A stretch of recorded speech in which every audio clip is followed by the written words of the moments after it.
Alongside me is Ricciardo Ricciardelli, Managing Director at Unifortune Asset Management. Ricciardo, thank you so much for coming in. Now, it's actually a very complicated because we also don't really know the machinations or what the opposition leader, Mr. Fini, really wants to do. Yeah, I mean, it's Italy, so you never know what anyone really wants to do until you get the vote of confidence today, later on, 10:30, lower house, and 12 UK, higher house.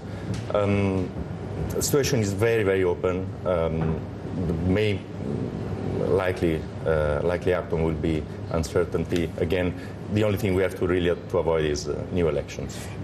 Why do we have to avoid new elections? Because this is, you know, Mr. Berlusconi for months was actually saying, guys, we don't have a crisis. There's no crisis out there. And now he's come around and say, well, if you vote against me, it will plunge the country into mayhem. Yeah, I mean, you know what kind of financial instability we're having now. You don't really want to have political instability in addition to that.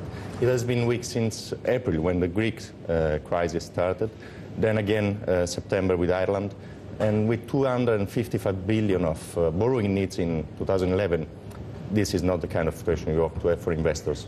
For political instability, I understand. But at the same time, is Berlusconi really the right man if there was a real crisis in Italy to get us through it, because he's denied for so long that there was even a crisis? I mean, Berlusconi has been in charge 15 years, more or less, in Italy, 8 out of the last 10 years in the years 2000.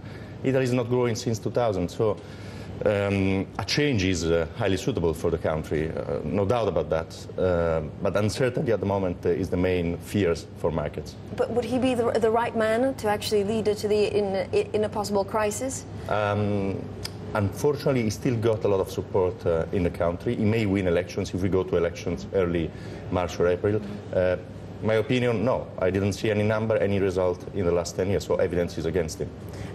Ricciardo, where would you put your money in Italy? Is it a safe place for investors, or because of this political, machinations, it's a very difficult place to actually, for investors to understand what's going on?